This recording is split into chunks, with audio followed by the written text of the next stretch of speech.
Bonjour Jean-Loup Saman. Bonjour. Et merci d'avoir accepté notre invitation. Vous êtes chercheur au Middle East Institute de Singapour, spécialiste du Golfe. Jean-Loup Saman, j'aimerais qu'on revienne d'abord avec vous sur le déplacement d'Yitzhak Herzog aux Émirats Arabes Unis en début de semaine. Un événement symboliquement fort puisqu'il s'agissait du premier voyage d'un chef d'État israélien en exercice dans l'Émirat.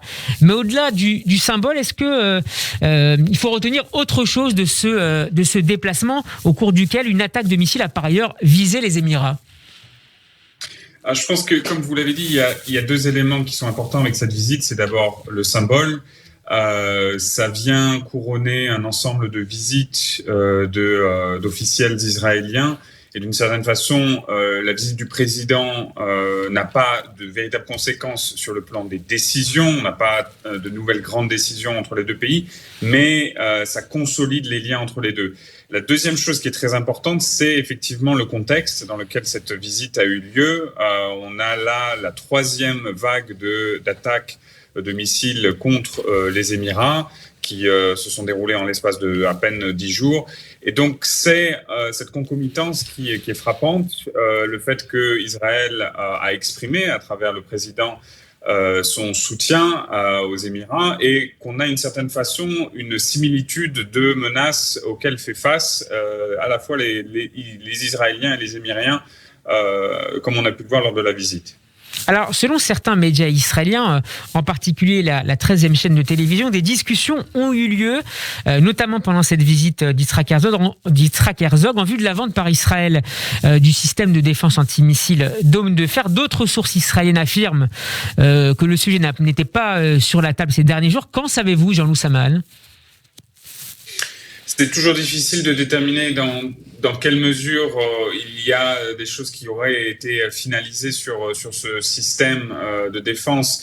Tout ce qu'on peut dire, c'est que le système Iron Dome ne peut pas véritablement répondre à la menace des drones tels qu'on le voit aujourd'hui aux Émirats. Donc ça peut répondre dans une certaine mesure à des attaques à la roquette qui seraient tirées depuis le Yémen. Mais pour ce qui est des missiles balistiques dont est munie la milice Houthi ou des drones, c'est beaucoup plus compliqué. Donc, tout ce que l'on sait, c'est que pour l'instant, les Émirats se mobilisent autour des systèmes américains qu'ils ont achetés, que ce soit les batteries Patriot ou les systèmes dits THAAD, qui, eux, répondent à cette menace. Donc, pour ce qui est du dôme de fer, je ne suis pas certain que ce soit, à l'heure actuelle, le système le plus pertinent compte tenu de la menace à laquelle fait face Abu Dhabi. Qu'est-ce que peut apporter sur le plan de la sécurité, de manière générale, Israël aux Émirats,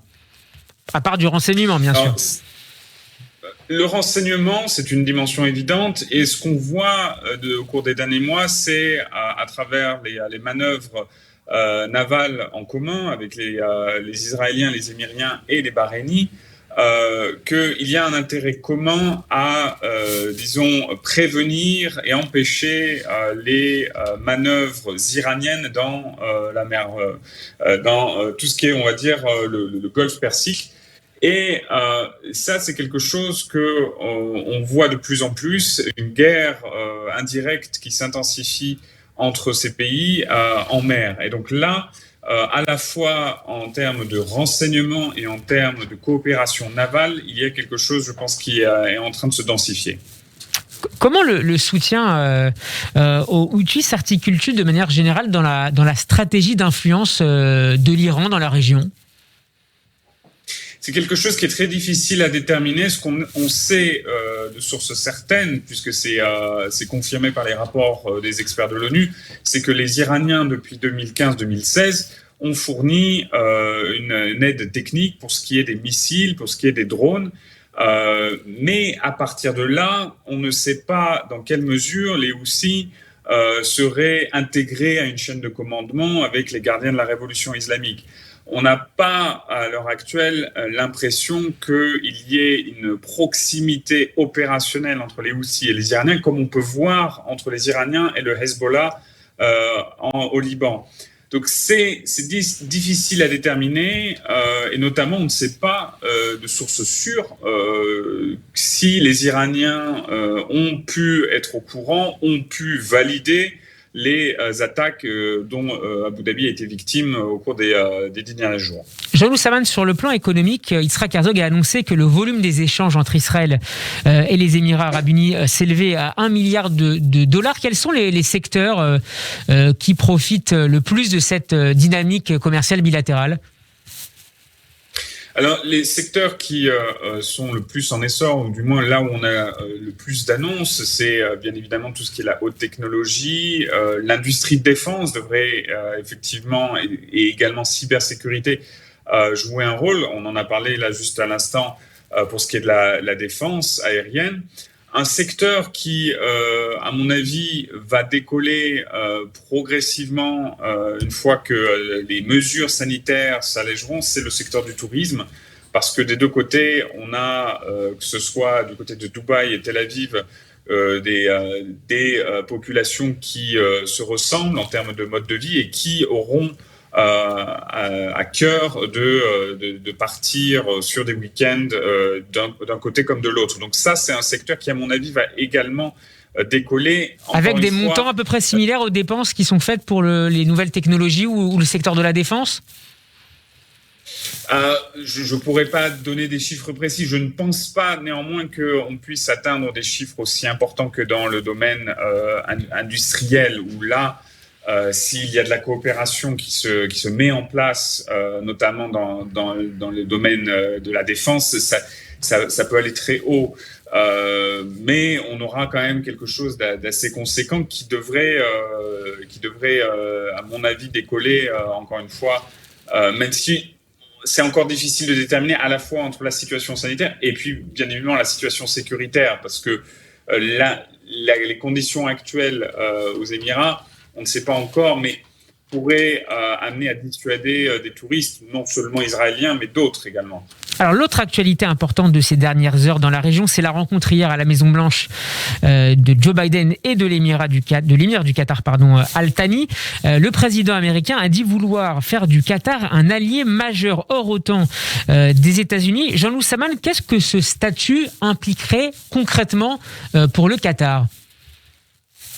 Concrètement, pas grand-chose, puisque c'est un statut qui permet, en théorie, d'avoir des facilités d'accès au marché d'armement américain.